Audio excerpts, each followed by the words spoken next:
নমস্কার। আজকে আমরা শুনব শ্রী শ্রী সারদা মায়ের অমৃত কথা। শ্রীমা এখানে তার সংসারী ভক্ত সন্তানদের সাংসারিক জীবনের নানা উপদেশ দিয়ে গেছেন। আমরা এখানে সেরকমই কিছু ঘটনার কথা শুনব। মায়ের স্ত্রীভক্ত চারুবালা দেবী এবং সর্বমঙ্গলা দেবী একবার কাশীতে মায়ের জন্মতিথির দিন মাকে প্রণাম করতে গিয়ে সেখানে উপস্থিত ভানু পিসিকে প্রণাম করায় গোলাপ মা ব্রাহ্মণ হয়ে শূদ্রকে প্রণাম করার জন্য ওই স্ত্রী ভক্তদের খুব বকতে থাকেন।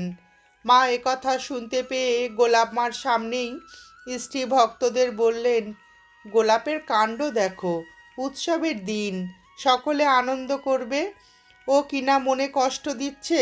তোমরা কিছু মনে করো না মা, ভক্তভাবে সকলকেই প্রণাম করা যায়, তাতে কোনো